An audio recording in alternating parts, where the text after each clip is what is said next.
Hello friends. आज हम प्रेमचंद जी की कहानी ईदगाह के बारे में सुन रहे हैं। रमजान के पूरे 30 रोजों के बाद ईद आई है। गांव में सभी लोग बहुत खुश हैं और ईदगाह जाने की तैयारियां हो रही हैं।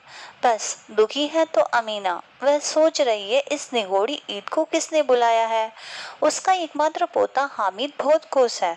वह 5 साल का है। हामिद का बाप गत वर्ष हिजी की भेंट हो गया था और माँ न जाने क्यों पीली होती होती एक दिन मर गई। अब हामिद अपनी बूढ़ी दादी अमीना की गोद में सोता है। वह कहता है उसके अब्बा जान रुपये कमाने गए हैं, बहुत सी थैलियां लेकर आएंगे। अम्मी जान अल्लाह मियाँ के घर से उसके लिए बड़ी बड़ी चीजें लाने गई हैं। हामिद के पैर में जूते भी नहीं है और सिर पर पुरानी धुरानी टोपी है जिसका गोटा काला पड़ गया है। फिर भी वह बहुत खुश है। जब उसके अब्बा जान थैलियां और अम्मी जान नियामतें लेकर आएंगी तो वह दिल के सारे अरमान निकाल लेगा। तब देखेगा महमूद, मोहसिन, नूरे और सम्मी कहाँ से उतने पैसे निकालेंगे। अभागिन अमीना कोठरी में बैठी रो रही है। आज ईद का दिन है और घर में दाना भी नहीं है। आज आबिद होता तो क्या इसी तरह ईद आती और चली जाती। इस अंधकार और निराशा में वह डूबी जा रही है। हामिद भीतर दादी से जाकर कहता है, तुम डरना नहीं अम्मा, मैं सबसे पहले आऊंगा, बिल्कुल न डरना। हमीना का दिल कचोट रहा है। गांव के बच्चे अपने अपने बाप के साथ जा रहे हैं। हामिद का बाप अमीना के सिवा कौन है। उसे कैसे अकेले मेले में जाने दे। भीड़ भाड़ में खो जाए तो क्या हो। नहीं, अमीना उसे नहीं जाने देगी। नन्ही सी जान 3 कोस चलेगा कैसे, जूते भी नहीं है।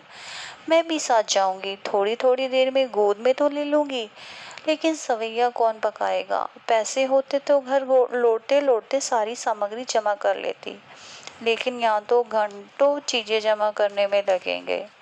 हमीना ने 3 पैसे हामिद को मेले में जाने के लिए दे दिए। गांव में मेला चला। बच्चों के साथ हामिद भी चला गया। गांव वालों ने ईदगाह जाकर नमाज अदा की। नमाज खत्म होने के बाद सब आपस में गले मिलते हैं। फिर मिठाई और खिलौनों की दुकानों पर धावा होता है।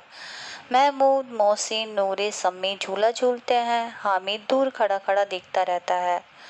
महमूद सिपाही लेता है, खाकी वर्दी और लाल पगड़ी वाला, कंधे पर बंदूक रखे हुए। मालूम होता है अभी कवायद किए चला जा रहा है। मोहसिन को बिस्ती पसंद आया, कमर झुकी हुई है, ऊपर मश्क रखे हुए हैं। नूरे को भी वकील पसंद आया, सम्मी धोबी लेता है। ये सब 2-2 पैसे के खिलौने हैं। हामिद के पास तो कुल 3 पैसे थे। इतने महंगे खिलौने कैसे ले। खिलौना कहीं हाथ से छूटे तो चूर चूर हो जाएगा। मोहसिन कहता है मेरा बिस्ती रोज पानी दे जाएगा सांझ सवेरे। महमूद, और मेरा सिपाही घर का पहरा देगा। नूरे, और मेरा वकील खूब मुकदमा लड़ेगा। सम्मी, और मेरी धोबी रोज कपड़े धोएगी। हामिद खिलौनों की निंदा करता है, मिट्टी के ही तो है, गिरे तो चकनाचूर हो जाए, लेकिन ललचाई हुई आंखों से खिलौनों को देख रहा है। खिलौनों के बाद मिठाइयाँ लेते हैं। सब हामिद को चिढ़ा चिढ़ा कर मिठाइयाँ खा रहे हैं। मिठाइयों के बाद कुछ दुकानें लोहे की चीजों की आती है। सब आगे बढ़ जाते हैं, पर हामिद रुक जाता है। वह दुकान पर रखे चिमटे को देखकर सोचता है, अम्मा जब तवे पर रोटियां सेकती है तो उनकी उंगलियां जल जाती हैं। अगर मैं चिमटा लूंगा तो वह बहुत खुश होंगी और घर में काम की चीज आएगी। अम्मा के पास इतनी फुर्सत भी तो नहीं है कि यहाँ आए और चिमटा ले ले, और फिर पैसे भी खा रहते हैं, रोज हाथ जला लेती हैं। ऐसा सोचकर वह दुकानदार से कहता है, चिमटा कितने का है। दुकानदार ने उसकी ओर देखा और कहा, तुम्हारे काम का नहीं है। हामिद, बिकाऊ है या नहीं। दुकानदार, बिकाऊ है, 6 पैसे का। हामिद, सही सही बताओ। दुकानदार, 5 पैसे लगेंगे। हामिद कलेजा मजबूत करके कहता है, 3 पैसे लोगे। दुकानदार ने 3 पैसे में चिमटा दे दिया। हामिद ने चिमटा इस तरह कंधे पर रखा मानो बंदूक हो। शान से अकड़ता हुआ दोस्तों के पास चला गया। सबने पूछा, ये क्या चिमटा उठा लाया है। हामिद ने सबको चिढ़ाकर कहा, मेरा बहादुर चिमटा आग में, पानी में, आंधी में, तूफान में बराबर खड़ा रहेगा। चिमटे ने सभी को मोहित कर लिया और सबके पास पैसे खत्म हो चुके थे। सबने एक एक करके चिमटा लिया और अपने खिलौने हामिद को देते हुए कहे, तुम भी इन्हें देख लो। सब खिलौने देखने के बाद हामिद बोला, मैं तो मजाक कर रहा था, तुम्हारे खिलौने बहुत अच्छे हैं। इस पर मोहसिन बोला, इस चिमटे के लिए तुम्हें दुआएं मिलेगी, हमें इन खिलौनों के लिए कौन दुआएं देगा। 11 बजे हलचल मच गई, मेले वाले आ गए। मोहसिन की छोटी बहन ने दौड़कर बिस्ती उसके हाथ से छीन लिया और मारे खुशी के जो उछली तो मियाँ बिस्ती नीचे आ रहे और स्वर्गलोक सिधारे। मियाँ नूरे के वकील के लिए दीवार में 2 खूंटियां गाड़ी गई, उन पर लकड़ी का एक पटरा रखा गया, पटरे पर कागज का कालीन रखा गया, कालीन पर वकील साहब को सिंहासन पर बिठाया गया। नूरे ने उन्हें पंखा चलना शुरू किया। मालूम नहीं पंखे की हवा से या पंखे की चोट से वकील साहब मृत्युलोक में आ रहे और उनका माटी का चोला माटी में मिल गया। अब रहा महमूद का सिपाही। एक टोकरी आई, उसमें कुछ लाल रंग के फटे पुराने चित्रे बिछाए गए, जिसमें सिपाही साहब आराम से लेटे।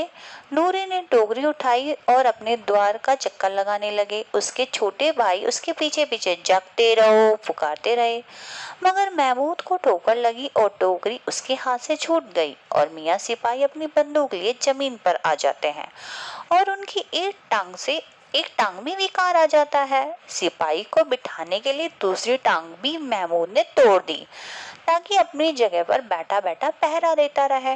अब मियाँ हामिद का हाल सुनिए। अमीना उसकी आवाज सुनते ही दौड़ी, उसे गोद में उठाकर प्यार करने लगी। सहसा उसने उसके हाथ में चिमटा देखकर वह चौंकी। ये चिमटा कहाँ था? मैंने मोल लिया है। क्या पैसे में? 3 पैसे दिए। अमीना ने छाती पीट ली। ये कैसा बेसमझ लड़का है। दोपहर हो गई, कुछ खाया ना पिया, लाया क्या ये चिमटा? सारे मेले में तुझे यही मिला था? आमिर ने अपराधी भाव से कहा, तुम्हारी उंगलियां तवे से जल जाती हैं, इसलिए मैंने ले लिया। बुढ़िया का क्रोध तुरंत स्नेह में बदल गया।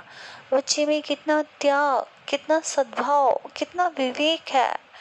दूसरों को खिलौना लेते और मिठाइयाँ खाते देखकर इसका मन कितना ललचाया होगा, फिर भी इसने अपने आप को रोके रखा। वहां भी इसे अपनी बूढ़ी दादी का ख्याल बना रहा। वह रोती रही और हामिद को दुआएं देती रही और उसने हामिद को चिपटा लिया अपने।